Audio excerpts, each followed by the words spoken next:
Բարև ձեզ, սիրելիներս, մենք ձեզ հետ շարունակում ենք քննարկել Շրիմադ Բհագավատամը եւ այս պահին գտնվում ենք նրա երրորդ երկի երրորդ գլխում։ Վիդուրան ինքը հարցադրում կատարեց Ութավային, որովհետեւ ինքը գտնվում էր ուխտագնացության մեջ եւ երբ որ տեսավ Ութավային, իր համար շատ հետաքրքիր էր, թե այն ժամանակ, երբ որ ինքը սրբավայրեր էր ման գալիս, ինչ իրադարձություններ են կատարվել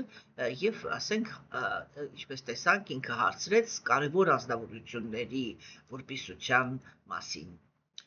Ութավան սկսեց պատասխանել եւ իհարկե Վիդուրային տեղեկացրեց, որ այլևս Տեր Կրիշնան մոլորակի վրա չէ, դա հեռացել է։ Անմիջապես դրանից հետո ինքը խորասուզվեց հիշողությունների մեջ եւ սկսեց վերհիշել, թե Տեր Կրիշնան ինքը ինչպիսի արարքներ է կատարել նյութական աշխարհում իր ուրեմն իր ներկայության ընթացքում եւ մենք ձեզ հետ տեքստերի համապատասխան քննարկում ենք, թե ինչպիսի իմաստ է կրել այդ գործողությունը, որպեսզի կարողանանք հասկանալ, ուրեմն որ Գերագույն Աստծո ազնվորությունը կամ ընդհանրապես մաքուր նվիրալները, նրանք ովքեր հոգևոր աշխարհից անմիջապես գալիս են նյութական աշխարհ, ինչպիսի խորը իմաստ են դնում իրենց ամեն մի քայլի, ամեն մի բառի, ամեն մի արարքի մեջ։ Եվ իհարկե, սա շատ կարևոր է, որ հենց այդ իմաստները հասկանալով է, որ ուրեմն մարդկությունը ինքը կարողանում է ընկալել, թե ընդհանրապես ինչպիսի դա պետք է լինի հոգևոր ճանապարհը, այդ հոգևոր ճանապարհի ընթացքում ինչպիսի խնդիրներ կարող են առաջանալ եւ գլխավոր գաղափարը ինքը կայանում էր նրանում, մենք դա արդեն քննարկել ենք, որ երբ որ Բհագավատամը ինքը ներկայացնում է, որ Տեր Կրիշնան ինքը ոչնչացնում էր ինչ որ դեմոնների, չէ, այսինքն ինչ որ ազնվորությունների, ագրեսիվ էգոիստների, ապա այդ ագրեսիվ էգոիստները, որոնք արիացիները կոչվում էին դեմոններ, ասուրներ, հա, ուրեմն այդ դեմոնները իրենք մարմնավորում են կենդանի նյութական աշխարհում ապրող կենդանի ակների սրտի մեջի որևիցե մի արատը։ Ինչու է դա համարվում արատ, որովհետև այդ որակների հիմքի վրա կենդանիակները մեկ-մեկու տառապանք են պատճառում։ Մենք պետք է հիշենք, որ սկսել ենք մեր քննարկումները այդ տեսանկյունից, որ արիացիները իրենք կարողանում էին կառուցել երջանիկ հասարակություն եւ մեզ համար շատ կարեւոր է հասկանալ, թե ինչի հաշվին, ինչ գաղափարախոսության հաշվին էին նրանք դա անում։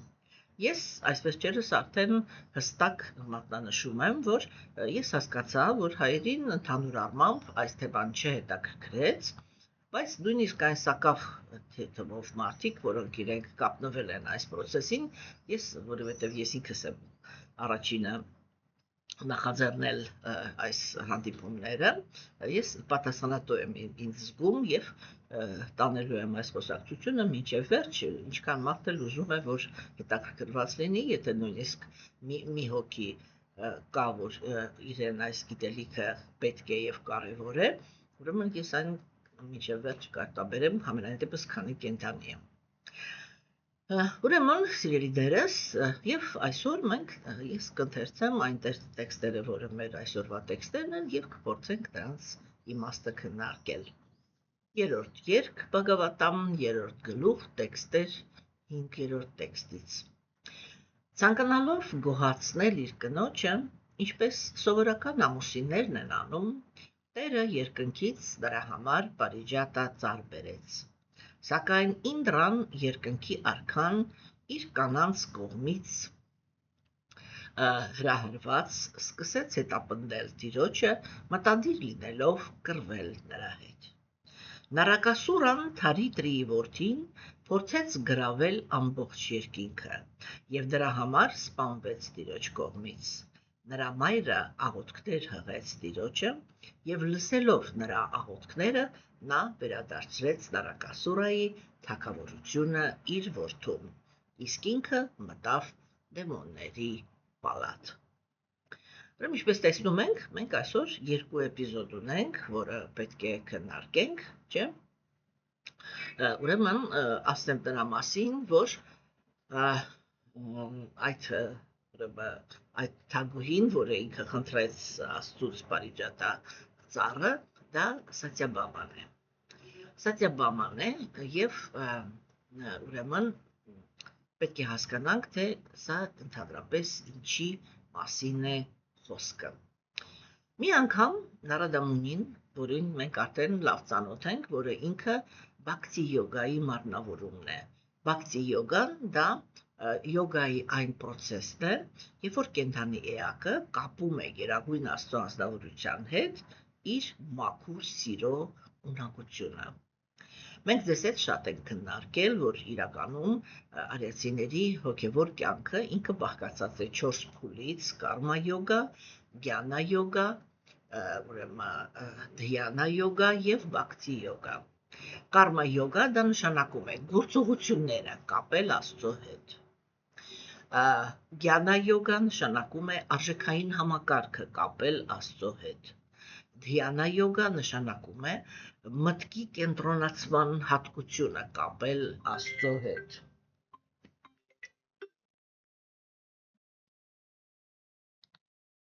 Կներեք, հիմա էլ մի ուսավախոսն է։ Զանգոն ներողություն եմ խնդրում, մի հատ ես անջատեմ։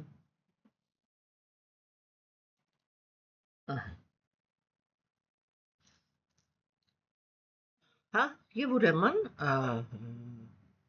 Նարադա Մունին դհյանա յոգան դա մտքի կենտրոնացումն է կապվում Աստծո հետ եւ բhakti յոգան Աստծո հետ է կապում հոգու ամենակարևոր ունակությունը՝ սիրելու ունակությունը։ Այսինքն սա յոգաների ինքը ընդհանրապես բhakti յոգան ինքը համարվում է յոգաների թագուհին, որովհետեւ ավարտական փուլն է ամբողջ հոգևոր ճանապարհի այն պատճառով, որ հենց այս փուլում է, որ կենդանեակը ինքը վերականգնում է իր հարաբերությունները Աստծո հետ։ Ուրեմն Նարադա Մունին ինքը այդ բhakti յոգայի մարմնավորումն է, այսինքն ինքը այդ process-ի ղեկավարն է, ինքը այդ process-ը կրում է իր մեջ։ Եվ Նարադա Մունին ինքը օրերից մի օր դրախտային մոլորակներից բերեց Պարիջատա ծաղիկը։ Այդ Պարիջատա ծաղիկը ինքը աճում էր ուրեմն Տեր Ինդրայի ուրեմն բանում սադ։ Վայ։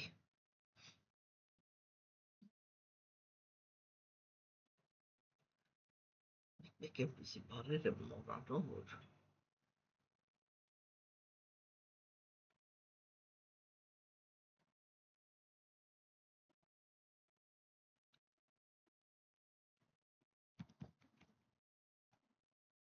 պարտեզ,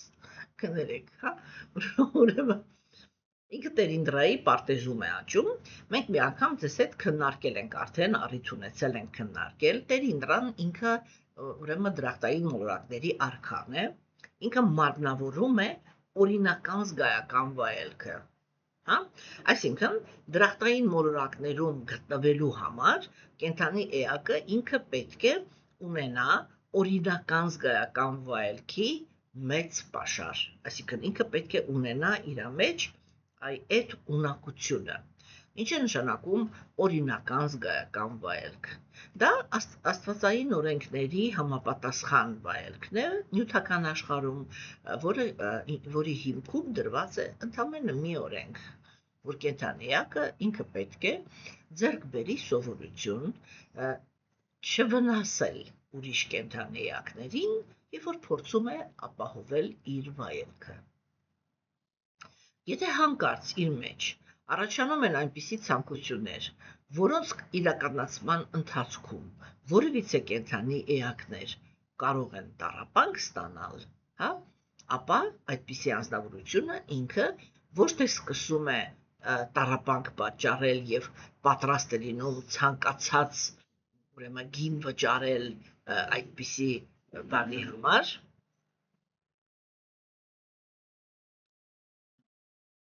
այդպիսի ուրեմն ցանկությունների իրականացնելու համար, այլ ինքը ուրեմն բան է լինում, ասեք ինքը վերանայում է իր ցանկությունը։ Մենք սա արդեն քննարկել ենք։ Մենք քննարկել ենք նաև, որ Տեր Ինդրան ինքը այո ունի պարտեզ, շատ բավականին մեծ պարտեզ է այդ պարտեզը, որից օգտվում են բոլոր այն ազնվորությունները, ովքեր որ ապրում են դրախտում։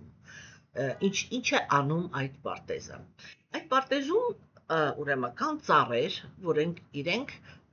կալպավրիքշա են։ Կալպավրիքշա նշանակում է ցանկություն կատարող։ Այսինքն տնտեսական զարգացումը, հարմարավետությունը դրախտային ոլորակներում նյութական աշխարհում ինքը իրականացվում է առանց ճիգերի։ Դրախտային աշխարհում ոչ մեկ շենք չի կառուցում։ Դրախտային աշխարհում ոչ մեկ չի զարգացնում գյուղատնտեսություն։ Դրախտային աշխարհում ուղղակի կա Տեր Ինդրայի պարտեզը, որտեղ ամեն կենդանիակ ինքը կարող է այդ պարտեզում մոտենալ ցանկացած այդ ցանկություն կատարող ծառերին, եւ արտահայտի իր ցանկությունը։ Երբ որ ինքը իր ցանկությունը արտահայտում է, պարտեզից դուրս այնտեղ որտեղ որ ինքը իր ցանկությունը պիտի իրականացվի, հայտնվում է այն, ինչ այդ անձնավորությունը ուզել էր։ Եվ այդտեղ է ապրում նաև այսպես կոչված սուրապիկորկովերը, որոնք իրենք նույնպես ցանկություններ կատարողներ են։ Այսինքն դրախտային մոլորակները իրենք հենց դրա համար էլ կոչվում են դրախտային, որ նյութական աշխարհը ինքը ունի իր բնութագիրը, չէ՞, որն է այդ բնութագիրը, որ կենդանիակները նյութական աշխարհում ինչ որ մի բանի հասնելու համար պարտադիր պետք է ճիգեր գործադրեն։ Իսկ դրախտային մոլորակները դա հենց այն կենդանիակների մոլորակներն են, որոնք իրենք արժանացել են առանց ճիգեր գործադրելու հնարավորություն ունենան վայելել նյութական աշխարհը։ Որովհետև եթե դրախտային մոլորակներում կենդանիակները իրանք ստիպված լինեին կառուցել, չգիտեմ, գործարաններ ունենալ, չիմանում է հարմարավետություն ստեղծելու համար, ապա իրանց կյանքը ոչինչով չէր տարբերվի միջին մոլորակներում ապրող կենդանի էակներից։ Հիմա ուրեմն Տեր Ինդրայի այդ պարտեզում կա մի ծառ, որը ինքը կոչվում է Պարիջատա։ Պարիջատան ինքը ուրեմն դա ինքը բառը ինչ է նշանակում, ինքը ունի ուրեմն երկու արմատ, այսինքն բարի, որը նշանակում է բոլոր կողմերից կամ այսպես էլի վակրուկ, շուրջ բոլորը, եւ ջատա, այսինքն ծնվածը, կամ արտահայտվածը։ Ուրեմն Պարիջատա ինքը բառացիորեն նշանակում է նա, ով հայտնվել է վերևից։ Այսինքն դա որ ծնվել է սահմանից դուրս։ Այսինքն բան է, դա բան է էլի, նիբեսնի ցվիտոկ, երկրային ծաղիկ է։ Սա այսպես է իր բանը էլի։ Եվ իրականում իր անունը ինքը շատ այսպես սերտ կապ ունի իր ֆունկցիայի հետ։ Ուրեմն Պարիջատան ինքը մեր մոլորակի վրա չկա, եւ արտահայտվում է միայն բանում այդ երկնային ուրեմն ապրելավայրերում, դրախտային մոլորակներում, որը բանը այդ պարտեզի անունը ինքը կոչվում է Նանդանա եւ ուրեմն դա Տեր Ինդրայի պարտեզն է։ Վեդայական բառերի մեջ, այսպես պոետիկ գրվածքների մեջ Պարիջատան ինքը մարմնավորում է այն, ինչ որ հնարավոր չի ստանալ ճիգերով, բայց կարելի է ստանալ որպես ողորմածություն։ Այսինքն դա մի ծառ է, որը ոչ թե մի ծառ է, այլ այսպես էլի գին չունեցող պարգև է, նվեր է, որը ինքը գալիս է վերևից։ Եվ մատնանշում է պոեզիայի մեջ սովորաբար Պարիջատան ինքը մատնանշում է բանը, էլի չուդելուբվի, սիրո հրաշքը։ Սիրո հրաշքը, որը բան չի, հնարավոր չի, որ կենդանիակը ինքը իրանով դա ունենա։ Ահա, այսինքն շատ կարևոր կետ է, որ Պարիջատան ինքը կապ ունի սիրո թեմայի հետ։ Եվ հենց դրա համար է, որ Նարադամոնին, որը ինքը մաքուր սիրո արվեստի մարմնավորումն է, չէ, իմինը ուղղված Աստծուն, ինքը այդ Պարիջատա ծաղիկը բերում է եւ նվիրում Տեր Շրի Կրիշնայի առաջի կնոջը, որի մասին մենք արդեն խոսել ենք, Ռուկմինիին։ Մենք ձեզ հետ, ես ճիշտ ասած արդեն չեմ հիշում քննարկել ենք, թե ոչ, դրա համար ստիպված կլինեմ հիմա կրկնել, կներեք։ Ռուկմինին ինքը, այսինքն Գերագույն Աստծո անձնավորությունը, սկսենք այստեղից, Գերագույն Աստծո անձնավորությունը իր անձնական վայելքը ապահովելու համար ունի կանանց կողմից երկու տրամադրություն։ Առաջի տրամադրությունը դա խոնարհության տրամադրությունն է։ Այսինքն, երբ որ հոգևոր կանայք իրենք արտահայտում են խոնարհություն, համբերություն, իրենք միշտ պատրաստ են կատարել Գերագույն Աստծո անձնավորության ցանկացած ցանկություն եւ խոնարհաբար ծառայել իրեն։ Սա խոնարհության դաշտն է։ Եվ մենք տեսնում ենք, որ ուրեմն արիացիները նկարագրում են, որ այդ խոնարհության դաշտը, ցանկությունները իրականացնելու դաշտը, դա ամուսնական հարաբերությունների ուրեմն հիմքն է։ Եվ դրա համար ուրեմն Ռուկմինին ինքը Տեր Շրի Կրիշնայի հենց կինն էր եւ ամենաառաջի, ամենագլխավոր կինն էր։ Որպես այդ էլի կին լինելու, не женщина, а жена, հա? Այդ որ հայերեն նույն բառն է, ես վստահ չեմ, էլի որ ճիշտ եք հասկանում, որ именно жена։ Ուրեմն այդ կին լինելու բանը ամուսնական հարաբերությունների մեջ, չէ, այն բոլոր որակները, որը մարմնավորում էր իր մեջ Ռուկմինին, ուրեմն դա ամենաբարձր եւ ամենավեհ որակներն են։ Բայց Տեր Շրի Կրիշնան ունի նաեւ այնպիսի կանայք, հենց այդ էլի հոգևոր սիրային հարաբերությունների մեջ, որոնք իրենք, եթե մենք մարդկային լեզվով ասենք, հա, չարաճճի բնավորություն ունեն։ Այդ չարաճճիները իրենք անցնում են Գերագույն Աստծո անձնավորության ցանկությունները կատարելու սահմանը, հա, եւ կարող են Գերագույն Աստծո անձնավորությանը առաջարկել իրենց պատկերացումները սիրո մասին, այսինքն ունենան նախաձեռնություն։ Իրենք շատ ավելի, այսպես համարձակ կենդանի էակներ են այդ կանայք, չէ՞։ Եվ իրանց այդ համարձակությունը ինքը շատ խիստ ավելացնում է Գերագույն Աստծո անձնավորության վայելքի բազմազանությունը։ Որպեսզի դուք հասկանաք ես ինչի մասին եմ խոսում, ես կբերեմ իր նյութական անալոգները։ Ինչու համար իրավունք ունեմ դա անելու, որովհետև հենց իրենց արիացիների գաղափարախոսությունը ինքը պնդում է, որ նյութական աշխարհը դա հոգևոր աշխարհի արտացոլանքն է։ Հասկանում եք։ Ուրեմն նյութական աշխարհը ինքը հոգևոր աշխարհի արտացոլանքն է, եւ դա մատնանշվում է իմенно այսպես, ինչպիսի արտացոլանքն է, որ այն ինչ որ հոգևոր աշխարհում ամենաբարձրն է, նյութական աշխարհում ամենացածր կետն է։ Հա? Այն ինչ որ հոգևոր աշխարհում ամենացածր կետն է, նյութական աշխարհում ամենաբարձր կետն է։ Ինչի մասին է այստեղ խոսքը։ Տեսեք, հոգևոր աշխարհում, չէ, օրինակ, իմաստությունը, հա, ինքը ամենացածր կետն է։ Հոգևոր աշխարհում չկա այդ անհրաժեշտությունը, իմաստուն, ոնց ասեմ, էլի, երկարատև իմաստուն լինելու, իմաստունի վիճակում լինելու անհրաժեշտությունը չկա։ Հոգևոր աշխարհի գլխավոր բանը, հիմքը, դա երանությունն է։ Հա? Բայց տեսեք, բայց բնականաբար այդ երանությունը ինքը հենված է իմաստության վրա։ Բայց այդ իմաստությունը, չէ, ինքը բերում է, տեսեք, իմաստությունը ինքը բերում է Գերագույն Աստծո անձնավորության դիրքի հասկացողությանը։ Եվ դա նշանակում է, որ ես հասկանում եմ, եթե ես իմաստուն եմ, եթե ես հասկանում եմ ով է Գերագույն Աստծո անձնավորությունը։ Հասկանում եք։ Եվ տեսեք իմ արիացիները ինչ հետաքրքիր հոգեբանություն են ներկայացնում, չէ, իրանք ասում են, այ որ կենդանիակը ինքը հասկանում է թե ով է գերագույն Աստծո անձնավորությունը, նրա դիրքը, նրա, ասենք, հզորությունը, նրա մասշտաբները, չէ՞։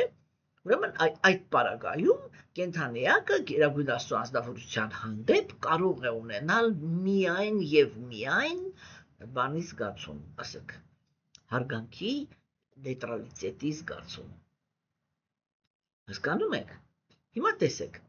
Եվ իրենք ասում են, որ այդ դեպքում գերագույն Աստծո անձնավորության վայելքը ինքը կլիներ ահավոր միապաղաղ, որովհետև ինքը պետք է այսպես միայնակ նստեր, ոչ մեկի հետ ոչ մի մտերիմ հարաբերություններ չունենար եւ ուղղակի կենդանիակներից ընդուներ այդ հարգանքը, ծառայողությունը, ինչ է ուզում, ասավ ոնց անենք, տոտիկներդ մասաժ անենք, թե ինչի ինչ անենք, ինչի ինչ անենք։ Հասկանում եք։ Եվ արիացիները իրեն գրում են ավելի առաջ։ Իրենք ասում են, բայց որովհետև գերագույն Աստծո անձնավորությունը ինքը ուզում է վայելել իր գոյությունը, չէ, իրան այդ վայելքի մեջ, այդ երանության մեջ բազմազանություն է պետք։ Հասկանում եք։ Եվ այդտեղ է, որ ինքը բան է անում, էլի, այսպես արտահայտում է իր ամբողջ հմայքը, հա, այսպես, եւ այսպես սովորական բառերով ասեմ, էլի, այնպես արտահայտում է իր հմայքը, չէ, որ ցանկացած կենդանիակ, որը նայում է իրան, ուրիշ բաների մասին չեմ խոսում, պրոստը նայում է իրան, հա, սիրուց խելագարվում է, եւ ինչ-որ ուրիշ հարաբերություններ է ուզում բացի հարգանքից։ Եվ այդտեղ, բայց ինքը, ասենք, եթե ինքը հիմքը ընդամենը իմաստությունն է, ինքը համերգ գիտակցում է, որ իր առաջ Աստված է կանգնած, չէ, եւ դրա համար չի համարձակվում։ Եվ այդտեղ է, որ գերագույն Աստծո անձնավորությունը ինքը մենք այդ մանրամասները կքննարկենք տեխնիկապես ինչպես է դա անում, բայց անում է այնպես, որպեսզի կենդանիակը ինքը համարձակվի մոտենալ Աստծուն ուրիշ զգացումներով։ Հասկանում եք, չէ՞, եւ տեսեք փիլիսոփայությունը ինքը մնաց տակը։ Որովհետեւ դրանից վերև,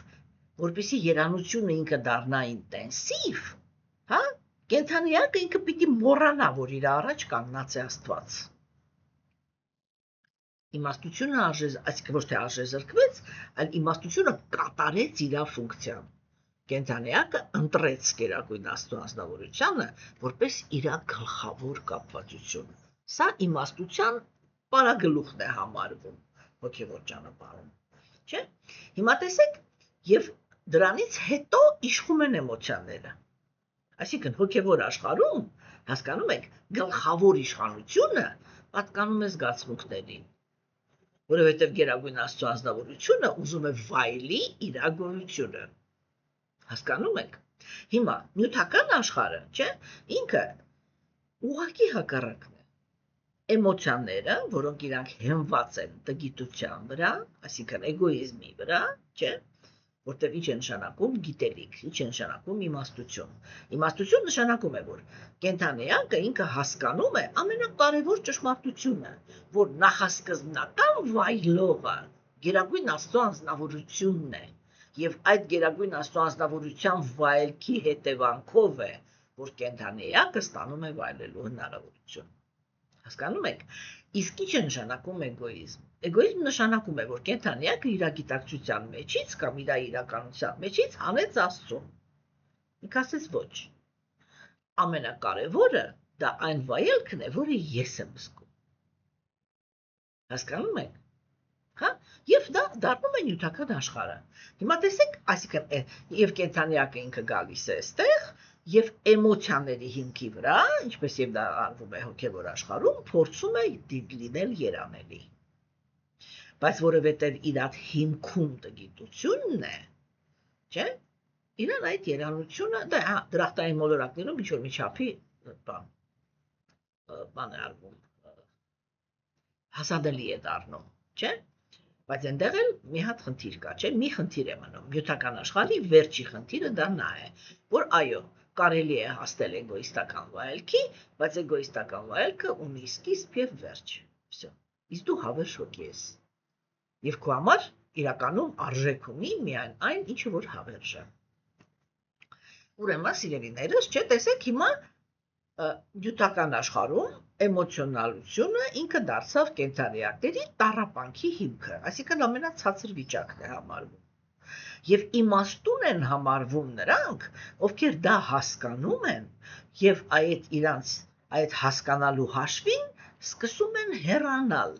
նյութական աշխարհի այդ էգոիստական էմոցիաների դաշտից, այսինքն հեռանում են թշնամանքի եւ կրքերի դաշտից, չէ՞։ Իրանք ուր են գալիս, իրանք գալիս են հրաժարման մեջ,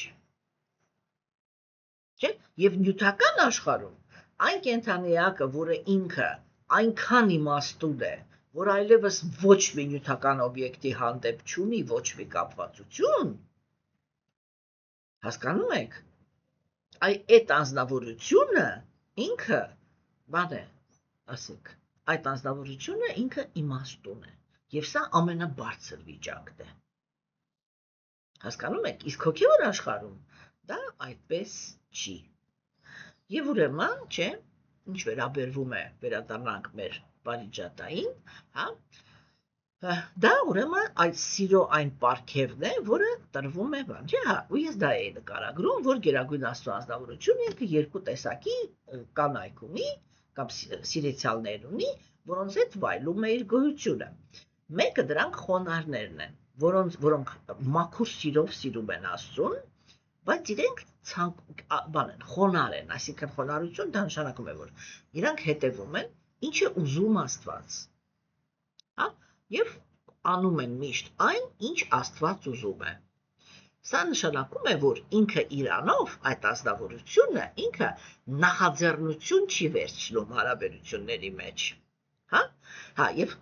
նյութական օրինակների, չէ, ուզում բերեի։ Հիմա տեսեք, նյութական աշխարհում այդ նույն խնդիրը կա։ Նյութական աշխարհում կան մեր մոլորակի վրա հատկապես դա շատ ուժեղ արտահայտված է, չէ՞, մարդկային հարաբերությունների մեջ կա տղամարդու համար երկու տեսակի կանայք։ Մեկը կոչվում են, սա իմ կինն է, это моя жена, հա, սա իմ կինն է, ամուսնական հարաբերությունների մեջ, չէ՞, եւ ամուսնական հարաբերությունների մեջ իրականում կնոջ եւ տղամարդու հարաբերությունները պետք է հենված լինեն հարգանքի վրա։ Հասկանում եք, բայց եւ այդտեղ կա միապաղաղություն, չէ՞, եւ կրքոտ տղամարդիկ իրանք միշտ կարիք են ունենում սիրուհու։ Ով է սիրուհին։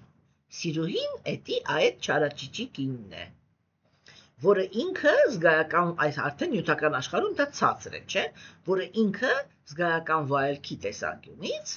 իր հանդեպ հարգանք չի պահանջում։ Հակառակը, ինքը պատրաստ է սպասարկել տղամարդու բոլոր սեռական ֆանտազիաները։ Եվ դրա համար դառնում է տղամարդու համար ավելի թանկ, քան կինը։ Կինը մնում է պարտականությունների դաշտում, հա, երեխա մեծացնելու,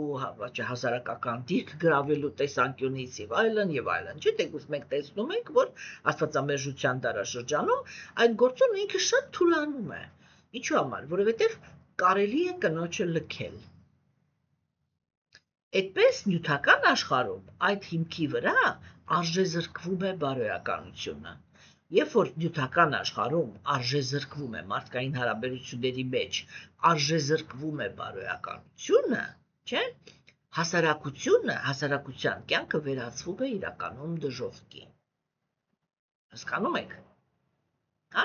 որովհետև միշտ կան տուժածները, միշտ կան նրանք, ովքեր ընկնում են տառապանքի մեջ։ Հիմա, սիրելիներս, այդ թեմաները մենք շատ ենք քննարկելու, հանգիստ եղեք, էլի։ Հիմա տեսեք, սիրելիներս, չէ, ուրեմն այս ամբողջի մեջ, չէ, շատ կարևոր է դառնում, որ ազնվորությունը ինքը, ուրեմն այդ նյութական աշխարհում արտացոլանքի սկզբունքով սիրուհին դա ամենացածր հարաբերությունն է, կինը հարգանքի, հասարակության մեջ հարգանք վայելող անձնավորությունն է։ Հոգևոր աշխարհում, հա, դա ուղղակի հակառակն է։ Ոչ թե ուղղակի հակառակն է այն իմաստով, որ Գերագույն Աստծո անձնավորությունը ինքը բաժանվում է կանանցից, դեռ հարաբեր չկա, հա, որտեղ այդ հարաբերությունները իրանք տրփանքի վրա չեն։ Միշտ հիշեք, երբ որ մենք խոսում ենք հոգևոր աշխարհում սիրային հարաբերությունների մասին, այնտեղ չկա սեռական կյանք։ Հասկանում եք։ Երբ որ մենք ասում ենք այդտեղ սեր կա, այդ սիրո բնույթը մենք ընդհանրապես այս պահին ուղղակի ունակ չենք հասկանանք։ Դրա համար ես միշտ պիտի պրոստը ուղղակի հիշեցնեմ, հիշեք, որ այնտեղ չկա սեռական հարաբերություններ եւ այդ սեռական հարաբերությունների մեջ այլասերվածությունների ոչ մի ինքը չկա, ուրեմն այն էլ вообще չկա։ Հասկացաք, չէ՞։ Այսա պիտի հիշեք, որ երբ որ մենք խոսում ենք հոգեվոր աշխարհի սիրային հարաբերությունների մասին, խոսքը ընդհանրապես ուրիշ բանի մասին է։ Հիմա տեսեք սիրելիներս, չէ՞։ Ուրեմն Այսա երբ որ տեղի է ունենում, չէ, երբ որ Գելագույն Աստծո ազնվորությունը ինքը ունի հիմա երկու տեսակի բան։ Հիմա տեսեք, Ռուկմինին ինքը այդ խոնար կանանց մարմնավորումն է, որը ինքը միշտ կատարում է Գելագույն Աստծո ազնվորության ցանկությունը, ծառայողական տրամադրությունների մեջ է, այսպես համեստության մարմնավորման մեջ է եւ այլն, չէ։ Հիմա եւ Նարադամունին ինքը հատուկ այդ ծառից, որը ինքը սիրո պտուղն էր, հա, բերեց եւ նվիրեց այդ ծաղիկը ուրեմն Ռուկմինին, որպես այդ էլի, որպես օրհնություն, մաքուր սիրո օրհնություն, որ ինքը ինչքան լավ կին է, ուրեմն Տեր Կրիշնայի համար։ Բայց Տեր Կրիշնան ինքը ուներ 16000 կին։ Եվ այդ նարակասորի պատմությունը, ինքը հենց այդ պատմությունն է, հեսա ես դա կպատմեմ, հա։ Բայց Սատյաբաման եւ այդ ուրեմն 16000 կանանց մեջ գտնվում էր նաեւ Սատյաբաման, հա։ Սատյաբաման, Սատյա բառը, ես կարծում եմ, որ արդեն մի քանի անգամ առիթ ենք ունեցել այդ Սատյաբաման թարգմանելու, չէ։ Սատյա բառը ինքը նշանակում է ճշմարտություն կամ բան էլի, ну, истинный, հա, истина, ճշմարտություն, հա, եւ Բհամա բառը ինքը բան է, այսպես բավականին բարդ բառ է, որտեղ ինքը կարող է նշանակել փայլուն, կարող է նշանակել հպարտ, կարող է նշանակել գեղեցիկ, հա, ուրեմն սա մի անուն է, որը, այսինքն ոնց ասեմ, սա կանացի անուն է, որը ինքը ասոցիացվում է, հա, վճռականության եւ կրքի հետ։ Այսինքն Սատյաբամա անունը կարող է թարգմանվել որպես ճշմարտության մեջ փայլող, հա, որպես այն ազնվորությունը, որի բաների ներքին էությունը դա այդ փայլող ճշմարտությունն է, հա, բայց կարող է եւ թարգմանվել որպես ազնվորություն, որը հպարտ է իր ճշմարտության մեջ, հա, եւ այս վերջինը ինքը հատկապես արտացոլում է Սատյաբամայի բնավորությունը։ Սատյաբաման ինքը այսպես շատ բաց, շատ վճռական, այսպես էլի достоинство, достоинство, ոչ թե գոռոզություն, այլ իրապես կներեք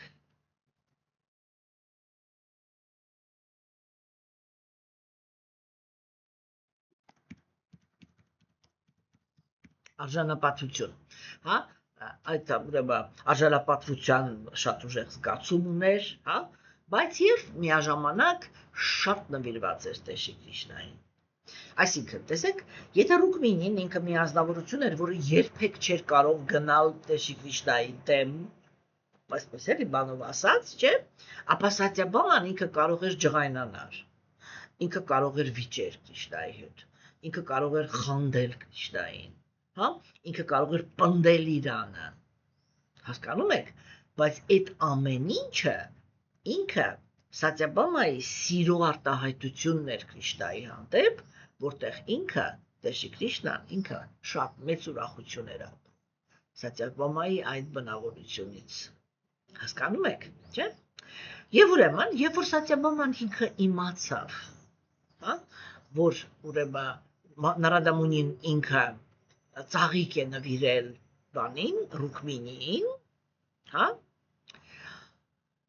ինքը պահանջեց Տեր Քրիշնայից եւ որովհետեւ ինքը այսպես པարզ էր, էլի, տեսեք, այստեղ շատ կարեւոր է, չէ՞, ասենք, ինքը ինչ որ մի զգացմունքի մեջ մտավ, չէ՞, եւ ինքը ինչ որ այսպես բան չթաքցրեց էդի, ինչ որ թարախ process-ներ ներսից չսկսեց, բան։ Ինքը այսպես པարզ միանգամից արտահայտեց իր այդ ուրեմն անհամաձայնությունը, հա, եւ ինքը ասեց. Եթե Ռուկմինին ինքը արժանի է մի հատ այդ ծառից, ապա ինձ դու պետք է նվիրես ամբողջ ծառը։ Այսինքն այդ, որ խոնարհությունը, ինքը ինչ ասեց, ինքը ասեց այդ խոնարհությունը, որը քո համար ապահովում է, այո, երանություն, բայց միապաղաղ, մենք ժամանակին շատ խորը խոսալու ենք այս թեմաներից, հիմա ուղղակի այսպես էլի գլխավոր բաներն եմ ասում, որ համել հույսով եմ, որ ձեզ հետաքրքիր է։ Հա, այսինքն ինչ ասեց Սատյաբաման, ինքը ասեց, եթե այդ միապաղաղ երանությունը ինքը արժանի էր Պարիջատայի ծաղիկին, այսինքն այդ սիրո ծաղիկին, չէ՞, ուրեմն ես որպես չարաճճի, որը ապահովում է քո համար, բան էլի, երանության տարբեր տրամադրություններ, ես արժանի եմ ծառի։ Տեսեք, եւ կարելի ասել, այս Սատյաբաման ինչ որ նենց խոնարհությունից բան անձնավորություն է, հա, զուրկ անձնավորություն է, բայց այս դրա համար է, որ ինքը իր անունն է Սատյա, այսինքն ճշմարտություն, այսինքն ինքը ոչ թե հիմա խոնարհ չի,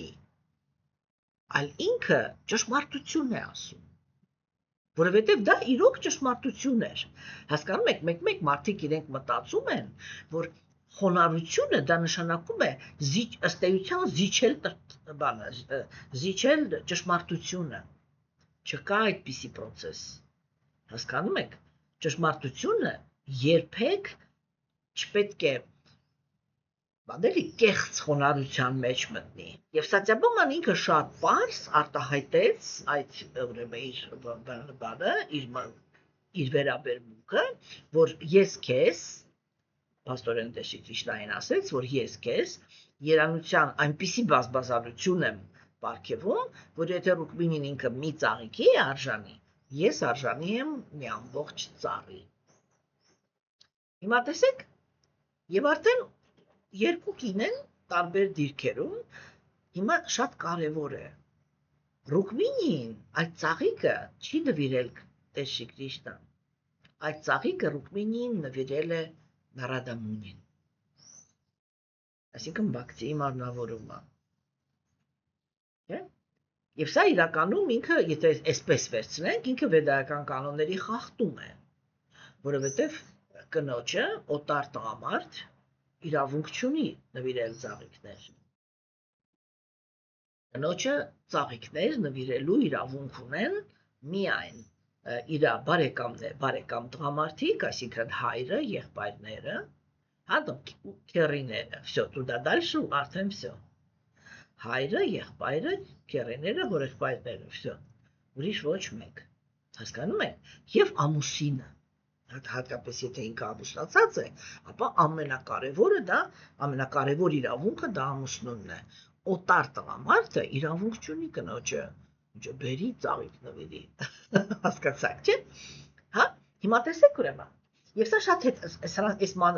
նյուանսների մասին իրանք շատ նուրբ են եւ արդեն շատ պատրաստվածություն են ուզում, էլի, որպեսզի մենք խորը խոսենք դրա մասին, հա, ես ուղղակի հիմա խնդիրը մատնանշեցի, որ հասկանաք, որ հետագայում շատ լուրջ խոսակցություններ ունենք հոգեբանության տեսանկյունից, չէ՞։ Եվ իսկ, ասենք, Սատյաբաման, չէ՞, ինքը Տեր Քրիշնայից պահանջեց ծառը։ Եվ ինքը ուղղակի պահանջեց, ասեց, եթե ինքը մի ծաղիկի է, կոպիտ ասած, արժանի, ապա ես արժանի եմ ծառին։ Հիմա, եւ ամենակարևոր բանը, դետալը, մանրուքը, էլի, որ մանրուք չի ինքը իրականում շատ կարևոր բան է, որ Տեր Քրիշնան ինքը չարարկեց։ Այսինքն ինքը չասեց, էլի, ինչ անհամեստություն ես անում ընդհանրապես, համեստ կին եղի, տեղդ նստիր вообще, քո ինչ գործ է, ով ինչ նվիրեց, եթե ես համարեի, որ դու արժանի ես Սատյաբան, Պարիջատա ծառին, ես ինքս քո համար կբերի, դե չեմ բերել ուրեմն արժանի չես, ինչ անխոնար քայլեր ես անում, չէ՞ ոչ։ Տեր Քրիստոսն ինքը առանց ընդհանրապես առարկելու սիրով համաձայնվեց։ Եվ ինքը վերցրեց Սատյաբհամային, հա, այսինքն այդ բաների համարձակ ճշմարտությանը, հասկանում եք, առանց ավելնորդ սուտի մուտի խոնարհությունների, հա, ինքը վերցրեց Սատյաբհամային եւ իրանք գնացին դրախտային մոլորակներ։ Տեր Ինդրայի պարտեզ։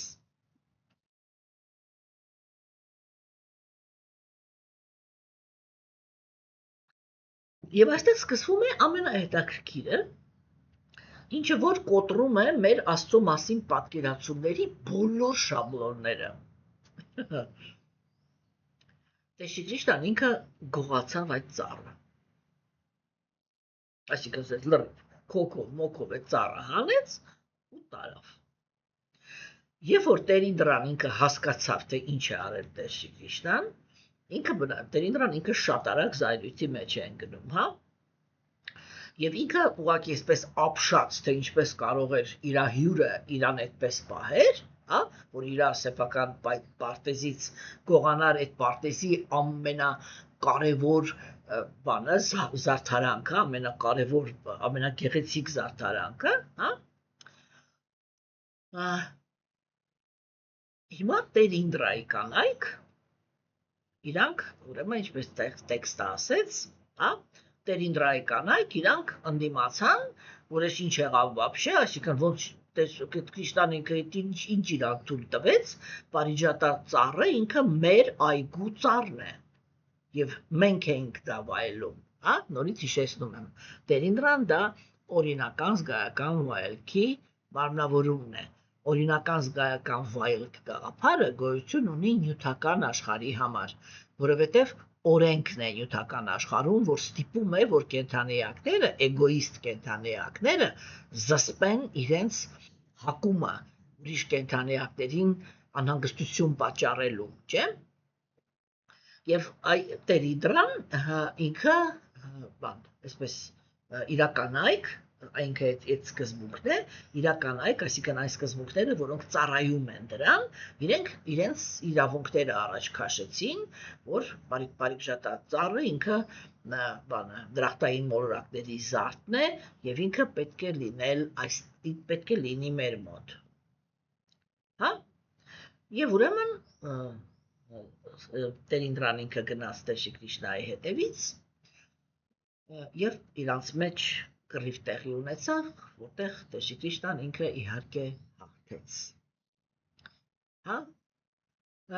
Բայց հաղթելու ընթացքում Տեր Քրիստոսն ինքը ոչ մի վնաս չտվեց Ինդրայի թագավորությանը, հա։ Այլ ինքը ուղղակի ցույց տվեց, հասկանում եք, ինքը ցույց տվեց, որ այն սերը, որը ինքը գոյություն ունի օրինական զգայական վայելքի մեջ, իսկ անօրինական, այսինքն կրքերի եւ տգիտության գոյավիճակի մեջի բոլոր զգացմունքները ուղղակի առհամարված են Աստծո կողմից, չէ՞։ Եվ սեր է համարվում առաքինության գոյավիճակի մեջ հարաբերությունները, հա, եւ ինքը ցույց տվեց, որ այո, իհարկե, այդ ազնվորությունները իրանք արժանի են սիրո, հա, բայց Տեր Քրիստոսն ինքը անձամբ որպես ազնվորություն ինքը ցույց տվեց, որ դուք միևնույնն է էգոիստական վայելքի դաշտի ներկայացուցիչներ եք։ Իսկ նրանք, ովքեր իմ նվիրալներն են, այսինքն Տեր Քրիստոսն է, ոչ թե իմ, իսկ նրանք, ովքեր իմ նվիրալներն են, փաստացի ասեց Քրիստոսն, չէ, իրենք ծառայում են, իրենց հոգեբանությունը համընդհանուր երանության մեջ է, որտեղ ամենակարևորը իմ երանությունն է։ Հասկանում եք, մենք միշտ պետք է հիշենք այդ տեքստը։ Գերագույն Աստծո ազնվորությունը ինքը մենակ էր։ Երբ որ ինքը ուզեց վայելի իր գոյությունը, արարվեց բազմազանությունը։ Հասկանում եք, հա։ Եվ այդ դա է, որ գիտեն իր մաքուր նվիրալները։ Եվ այդ իմաստով Գերագույն Աստծո ազնվորությունը ինքը միշտ շեշտում է, որ իրան նվիրյալները, այսինքն նրանք, ովքեր իրանց որոնց համար ամենակարևորը դա Աստծո երաշխությունն է, հա, այ իրանց հանդեպ սերը Աստծո ինքը բոլոր տեսակի այդ ֆորմալնեսի էլի ձևականություն, հա, ձևականություն ասեմ, ռուսերեն ասեմ ֆորմալնեսի, որ իմանաք ինչ եմ ուզում ասեմ, էլի, այդ բոլոր տեսակի ձևականություններից բարձր է։ Եվ ուրեմն Տեր Քրիստոնյա այդ ծառը բերեց եւ տնկեց այն պալատի բակում, որտեղ որ ապրում էր Սատյաբաման։ Հա, եւ այդտեղ այդ ծառը ինքը աճում էր եւ մատնանշում էր այն հանգամանքը, որ Գերագույն Աստծո անձնավորությունը ինքը շատ բարձր է գնահատում հենց Սատյաբամայի սերը իր հանդեպ։ Հասկանում եք, չէ՞ միանգամից, որ այստեղ այ Ռուկմինիի բնավորությունը ինքը հատկապես է երևում, երբ որ Ռուկմինին ինքը ընդհանրապես այդպիսի հարց չի բարձրացնում, որ ես առաջի կինն եմ, կամ չգիտեմ, ես ավագ կինն եմ, Քրիստոնյա պարտավոր էր այդ ծառը, բայց եթե Սատյաբաման լիներ առաջին, ինքը այդպիսի հարցեր կբարձրացներ։ Ինքը առաջինը չէր եւ այդպիսի հարց բարձրացրեց, որ ես առաջինը չեմ, բայց ամենակարևորն եմ։ Հասկանում եք։ Այսինքն Ռուկմինին ինքը այդ բաների փափկության, այդ խաղաղ նվիրվածության, որը երբեք ոչ մի բան իր համար չի պահանջում, այդ կենթանիակի մարմնավորումներ։ Իրան ինքը ոչ մի քայլ չի արել, ինքը երբեք չի մտածել, որ ինքը պարիպճատա ծաղիկին արժանի է, իրան նարադամունին բերեց, ասեց դու արժանի ես։ Հա? Սատյաբաման ինքը այն նվիրվածության եւ այն սիրո մարմնավորումն է Աստծո հանդեպ, որը ինքը պնդում է իր իրավունքը սիրո, հա? Բայց ոչ թե կապրիզից, որտեղ ինքը արտակինից շատ նման է կանացի կապրիզին։ Կապրիզ հայերեն չգիտեմ հիմա էլի ոնց ասեմ։ Հասկանում եք, հա? Այդ շատ խորը ներքին մտերմության, Աստծո հետ մտերմության, ուրեմն զգացմունքի մարմնավորում Սատյաբաման, հա? Եվ ինքը շատ վճռականորեն հաստատում է իր իրավունքը, որ ինքը արժանի է սիրո, եւ ոչ թե ինչ որ մի հատ ծաղիկի, այլ ամբողջ ծառի։ Եվ Գերագույն Աստծո անձնավորությունը ինքը դա ընդունեց։ Հիմա շատ կարևոր է, բայց ինչպիսին էր իր վերաբերմունքը Ռուկմինիի հանդեպ, հա? Ուրեմն իսկ Պարիջատան դա Գերագույն Աստծո անձնավորության ողորմածությունն էր, որը հնարավոր չի ստանալ ուժով։ Հասկանում եք, որը հնարավոր է ստանալ միայն բանելի անկեղծության հաշվին։ Եվ տեսեք, Ռուկմինիի դիրքը գնահատեց Բակտին, այսինքն ինքը պրոցեսը, նվիրվածությունը, նվիրված ծառայության պրոցեսը գնահատեց Ռուկմինին որպես Պարիջատա ծաղիկի արժանի, չէ՞։ Իսկ որպես այդ Պարիջատայի ծառի արժանի, հա, գնահատեց Քրիշնան, գնահատեց Սատյաբամային։ Հիմա սա նշանակում է, որ Քրիշնան ինքը բացահայտորեն նսեմացրեց Ռուկմինիին։ Ոչ, սա նշանակում է, որ այդ դա է նշանակում մաքուր նվիրյալներ, հասկանում եք, աշխարհ, որտեղ չկա բանը, որտեղ չկա նախանձը։ Սա ոչ թե անակ եթե անձնավորությունը ինքը իր ներսում իր էգոյի վրա է հենված, ինքը անպայման դիրքի պայքար կսկսեր, կչարանար, հա, կվիրավորվեր եւ այլն եւ այլն, եւ դա կնեղանար Քրիշնային չեր խոսահետը, ես ինչ որ էգոիզմին բնորոշ բաներ, հետևանքներ կունենար։ Հասկանում եք։ Եվ հոգևոր աշխարհը ինքը հենց այդ դրա համար է ասվում այնտեղ չկա նախանձ։ Հա, եւ դա ինչ է նշանակում։ Ինչ է նշանակում ընդհանրապես, որ այնտեղ չկա նախանձ։ Դա ինչ է տալիս Աստծուն։ Աստծուն դա տալիս է հնարավորություն միշտ բաց, հանգիստ, արտահայտել իր նախընտրությունները։ Հասկանում եք։ Եվ Ռուկմինիի զգացմունքները Կրիշնայի հանդեպ, այն նուրբ վերաբերմունքը, որը ինքը ուներ Կրիշնայի հանդեպ, այսպես մի միլիմետր չտատանվեց նրանից, որտեղ Կրիշնան ինքը ցույց տվեց, որ այս սկզբունքը, որը մարմնավորում է Սաթյաբաման, ինքը ավելի կարևոր է։ Հա? Ավելի կարևոր է, չի, այսինքն Ռուկմինին ի՞նչն է հասկանում, որ ինքը չի նեղանում։ Ինքը օբյեկտիվորեն հասկանում է, որ Սաթյաբաման իր մեջ ունի որակներ, որը ինքը չունի։ Հասկանում եք։ Իսկ Տեր Կրիշնան իր հերթին ցույց է տալիս, որ ինքը տարբեր տեսակի բաները, տարբեր տեսակի տրամադրությունները, այսպես էլի, հավասար սիրում է։ Հա? Եվ ամեն մեկը ինքը հավասար ինչ է նշանակում։ Հավասար չի նշանակում, հասկանում եք, որ Ռուկմինին եւ Սաթյաբաման պիտի ստանան նույն ծառը։ Հա? Արդար նշանակում է, որ Ռուկմինին պիտի ստանա իրա հնարավորությունների, այն ամենի, իրա որակների համապատասխան նվեր։ Հասկանում եք։ Իսկ Սաթյաբաման իրա Եվ հոգևոր աշխարհում բոլոր կենդանիակները իրենք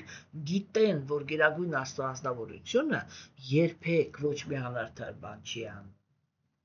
Եվ ամեն մեկը, այսա հոգևոր աշխարհի ամենագլխավոր հիմքն է, որ ամեն մեկը բավարարվում է այն երանությամբ, որը տրված է իրան։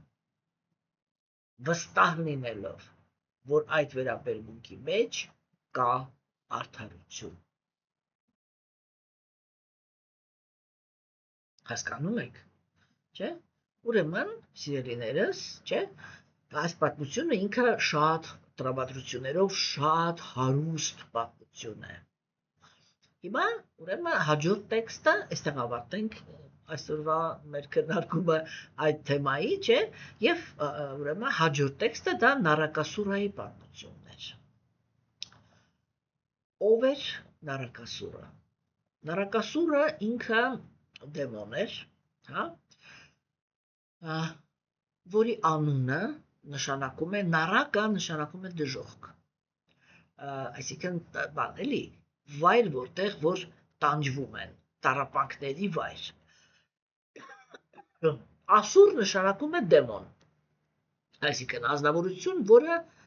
բան էլի, թեքվել է, ընդհանրապես հերքել է գերագույն Աստծո ազնվորության գոյությունը։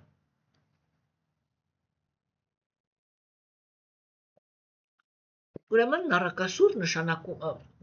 ինքը ցույց է տալիս այն դեմոնին, որը ինքը, այսպես էլի, դժոխային բնություն ունեցող ազնվորություն է։ Հիմա, այս նույն Նարակասուրը ինքը իրականում մայր հողի տղան էր, եւ հաճախ ինքը ուներ ոնց որ երկու անուն է ստացվում, որ ուներ, որտեղ շատ տեղերում իրան անվանում են Փաումա, հա, եւ որպես հողի մայր հողի տղա, ինքը ուրեմն այստեղ այդ սիմվոլիզմը ինքը ունի շատ ավելի խորը արմատներ, հա, որտեղ խոսվում է նրա մասին, որ իրականում, ասենք, տառապանքը կամ այդ դեմոնական բնությունը ինքը կարող է ծնված լինել հենց մայր հողից։ Եթե սրտի մեջ չկա գերագույն Աստծո ազնվորության հետ կապը։ Ուրեմն պատմությունը ինքը այսպիսին էր, որ Նարակասուրը ինքը, ինչպես արդեն ես ասեցի, հողի աստվածուհու կամ մայր հողի աստվածուհու տղան էր, հա, եւ ինքը ուներ բան բագաստավենիա, օրդություն, հա, ինքը ուներ օրդություն, որ ահռելի ուժի տեր էր։ Բայց ինչպես դա հաճախ լինում է նյութական աշխարհում, երբ որ կենդանիակը ինքը հենված է էգոիզմի վրա, ապա շատ հաճախ մենք տեսնում ենք, որ եթե կենդանիակը ինքը ինչ-որ մի ուժ է ունենում, ինքը պարտադիր այդ ուժը փոխարեն դնի, այսպես էլի, դու եթե մենք մարդկության մասին ենք խոսում, մարդկության բարօրության վրա, ապա մենք հաճախ տեսնում ենք, որ կենդանիակները իրենք,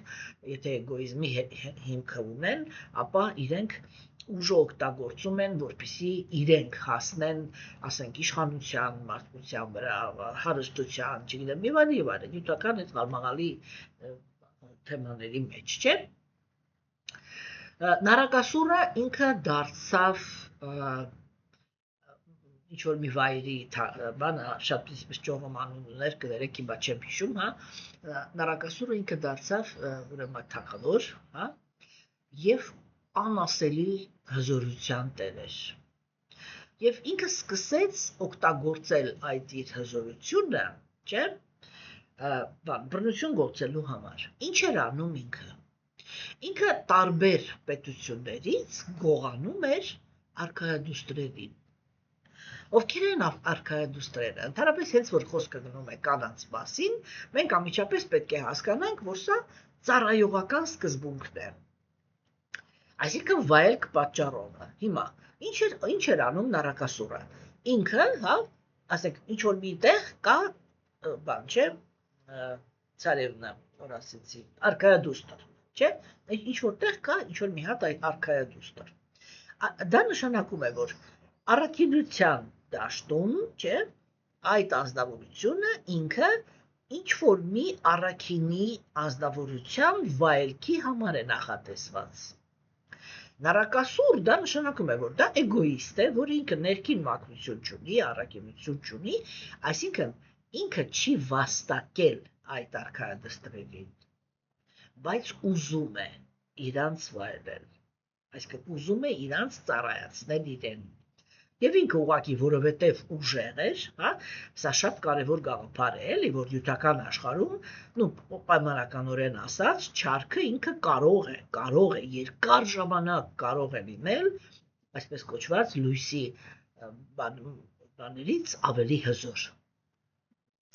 Մենք հիմա շուտով կմտնենք մի հատ պատմության մեջ, չէ, որտեղ հենց այդպիսի էպիզոդ կներկայացվի, որ դեմոնը ինքը երկնային ժամանակով, ոչ թե մեր մոլորակի, այլ երկնային ժամանակով 10,000 տարի, այսինքն դրախտային ժամանակով 10,000 տարի կխլի կիսաստվածներից կխլի բանը, իշխանությունը նյութական աշխարհի վրա։ Եվ երբ որ ինքը կխլի տիեզերքի վրա իշխանությունը, ամբողջ տիեզերքով մեկ իր ծառաները կսկսեն ոչնչացնել սրբերին։ Եվ դա տևում է 10,000 տարի։ Մենք այնտեղ կքննարկենք, էլի, որտեղ այդ հարցն է չի առաջանում, բա ինչպես է գերագույն Աստծո ազնվորությունը դա տուլ տալիս։ Հա, ուրեմն մենք պիտի հասկանանք, էլի, կարևոր բանը, նյութական աշխարհը դա հոգևոր աշխարհը չի։ Հասկանում եք։ Սա արդարության աշխարհը չի։ Այստեղ արդարությունը չի իրականացվում սկզբում։ Սա մի աշխարհ է, որտեղ կենդանիակներին հնարավորություն է տրվում իրենց բոլոր ցանկությունները իրականացնել։ Ով որ ուժ է կուտակում, նա էլ կարող է իրավունք է ստանում կամ հնարավորություն է ստանում իր ցանկությունները իրականացնի անկախ նրանից, հասկանում եք, այդ ցանկությունները իրանք արդար են թե ոչ։ Հա, գերագույն Աստծո ազնվորությունը ասում է, դուք ուզում եք ինձանից դուրս ինչ որ աշխարհ ստեղծեիք։ Ես ձեզ այդ հնարավորությունը տվել եմ։ Հիմա, բա այդ աշխարհում ես չկամ, всё, իմ կարծիքը չկա, ես երբեք այստեղ առաջինը չեմ գործում։ Առաջի գործողները դուք եք։ Այս աշխարհը պիտի ունենա այն տեսքը,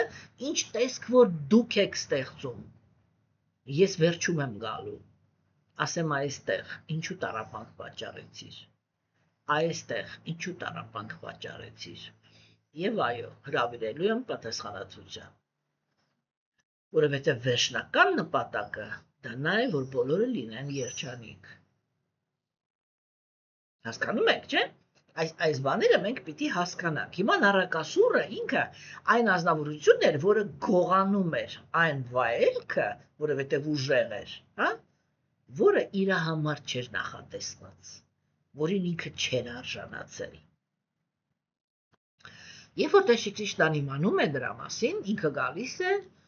հաղթում է նարակասուրին, հա, եւ ուրեմն բան է անում, ասեք, եւ եւ ազատագրում է բոլոր այդ ուրեմն արքայադուստրերին։ Դրանից հետո, երբ որ իրանք ազատություն են ստանում, բոլոր այդ արքայադուստրերը դիմում են Տեր Կրիշնային եւ այստեղ շատ հետաքրքիր սիմվոլ կա, ոնց են իրանք դիմում։ Իրանք ասում են դու մեզ փրկեցիր այդ խայտարակությունից, որ մենք կարող էինք դառնալ նրա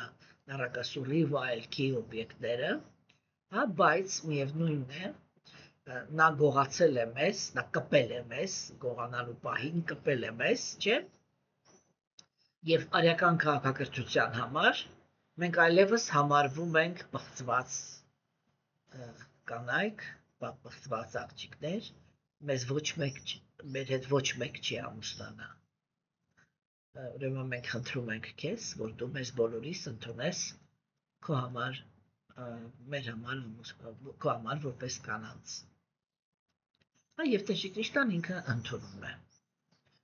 Այստեղ շատ կարևոր սիմվոլ կա։ Հասկանում եք, որ առաքինության դաշտը, չէ, ինքը մեկ է, էլի, ասես ոնց ասեմ, որ կարողանամ այդ տեղափոխեմ, էլի։ Տեսեք, ինքը մի կողմից ինքը իր մեջ պարունակում է բարիություն, պարունակում է արդարություն, չէ, բայց մյուս կողմից էլ առաքինի անձնավորությունները կամ մի կետ, որից այն կողմ իրանք կարող են դաժանություն ցուցաբերել։ Հա, տեսեք օրինակ, չէ, այսինքն բարոյականության օրենքները իրենք ասում են նրա մասին, որ կինը, աղջիկը ինքը համարում է պղծված, համենայն դեպս արիացիների մոտ այդպես էր, եթե իրան մատով կպավ օտար տղամարդ, ինքը պահպանում է իր բարոյականությունը, եթե նա ով մատով կպավ, իր հետ ամուսնանում է։ Եթե ոչ, այ ամեն մի հպում է, այդ ազնվորությունը ինքը պղծված է։ Հիմա տեսեք, եթե մենք արդեն այսպես լուրջ խոսանք, չէ, ինչպես էր ստացվել, որ նարակասուրը ինքը կարողանում էր այդ աղջիկներին գողանալ։ Չէ, աղջիկները իրանք հո զինվորներ չէին, չէ, որ դիմադրեին։ Իրանք կանայք են, կռվի համար նախատեսված չեն։ Ով էր պարտավոր կարողանար պաշտպանել իրանց։ Իրանց ընտանիքի դղամարդիկ, չէ, այսինքն արքաները, իրանք արքայադուստրեր էին, սովորական աղջիկներ չէին, չէ, այսինքն արքան ինքը ուժ չի ունեցել, որ պաշտպանի աղջկան, բայց երբ որ աղջիկը հայտնվել է այդ իրավիճակում, որ իրա պատճառով դեմոնը իրան գողացել է, չէ, հաջորդ քայլով միևնույն է, այդ աղջիկը համարվում է պղծված, որովհետև նարակասուրը նրան ձեռքով կպել է։ Հասկացաք, չէ՞։ Այսինքն մի հատ տեղ է գալիս, որտեղ այդ բարոյականության սկզբունքները իրանք դառնում են sense քարացած ինչ որ մի հատ, ես ասում եմ արմատուրա, էլի, sense քարացած մի հատ համակարգ են դառնում, որտեղ տուժում է փաստորեն անմեղ անձնավորությունը։ Հասկանում եք։ Տուժում է միայն այն պատճառով, որ ինչ որ մեկը այնքան ուժ է հավաքել, որ կարողացել է հաղթել նրան, ով որ պիտի իրանց պաշտպաներ։ Հասկանում եք, չէ՞։ Ուրեմն այդ բարոյականության դաշտը ինքը այդ պահը ունի իր մեջ, էլի, որ ինչ-որ մի հատ տեղեր ունի, որտեղ ինքը կա, այսպես շատ սառնասից տանցնում է մարդու երջանկության վրայով։ Իրանք երբ որ դիմեցին Կրիշնային, իրանք փաստացի ասեցին. դու այն ազնվորությունն էիր, որ երբ որ իմացար, որ մեր հետ այսպես են վարվել, հա, օրինակ ասենք հիմա ես կարող եմ այսպես ասել, էլի, այդ տեսեք 16000 արքայադուստր էր գողացել։ Այդ արքաները, որ իրար հետ միանային, չէ, դաժե եթե պարտվեին, բայց միանային, որպեսզի իրենց աղջիկներին փրկեին։ Արդեն ինչ-որ մի հատ ուժ կլներ, չէ, դիմադրող նարակասուրին, բայց իրանք չեն գնացել իրանց աղջիկների հետևից։ Հասկանում եք, սա պիտի նկատենք, չէ, իրանք չգնացին։ Իսկ Տեր Կրիշնան եւ Աստված, երբ որ ինքը իմացավ, իր սիրտը չտարավ։ Ինքը գնաց եւ ազատագրեց այդ աղջիկներին։ Հիմա աղջիկները հաջորդ քայլով ասեցին, բայց ախր ազատագրումով չպրծավ, չէ։ Մենք պիտի կյանք ապրենք, չէ։ ում հետ ապրենք։ Դու միակն էիր, ում համար մեկ չէր, թե մեր հետ ինչ է եղել։ Ուրեմն խնդրում ենք, արածդ միջև վերջ արա, էլի։ Մեզ հետ այլևս ոչ մեկ չի ամուսնանա, այսինքն մենք արդեն դատապարտված ենք լինելու դժբախտ։ Մեզ ոչ մեկ հետ չի վերցնի, բա մենք հիմա ո՞նց ապրենք։ Եվ Տեր-Շիկրիշտան ասեց, ուրեմն եկեք բոլորդ այստեղ, բոլորդ իմ կանայքն եք։ Հասկանում եք, տեսեք, այ որ մենք պատմությունը չգիտենք եւ ասում ենք Աստված ինքը եկել էր այստեղ եւ ուներ 16000 կին։ Ամեն մարդ մտածում է, վау, քույր դեմալս է։ Էս ինչ բարոյական ազնավ, էս ինչ օրինակ է ցույց տվել ինքը։ Ես вообще Աստված ով է, ոչ թե 16000 կին։ Մենք սկի մի կնոջ չենք կարողանում հանդուրժենք իր կողքը, հիմա դուրս եկա, որ ինքը 16000, բայց if որ մենք արդեն իմանում ենք, թե ինչպես են այդ 16000 կանայք առաջացել։ Մենք տեսնում ենք, որ խոսքը ընդհանրապես ուրիշ բանի մասին է։ Ինքը իր պատասխանատվությունն է մինչև վերջ վերցրել իր վրա, որպեսզի փրկի այն աղջիկներին, այսինքն այն որտեղ որ նյութական աշխարհի համար նախատեսված բարոյականության օրենքները դառնում են դաժանություն, հոգևոր աշխարհի օրենքները այդտեղ ողորմածություն են ցուցաբերում։ Այս է գլխավոր իմաստը այդ ամեն ինչի։ Եվ Ուտավան ինքը հիշեց հիշում էր այս ամեն ինչը։ Եվ ամեն մի էպիզոդը թվարկելուց իր մեջ ավելի ու ավելի էր բարձրանում սիրո, ուրեմն զգացմունքները Գերագույն Աստծո անձնավորության հանդեպ, ու ես կարծում եմ, որ այդ պահին ավելի ու ավելի անտանելի էր դառնում այն անհրաժեշտությունը, որ ինքը բան է, ասեք, որ ինքը հիմա մնացել է առանց Կրիշնայի, Տեր-Շիկրիշտան ինքը հեռացել է եւ Ութավային ասել է, իսկ դու պիտի մնաս։ Եվ այսօր այսքանը, սիրելիներս, ստեսություն ձեզ։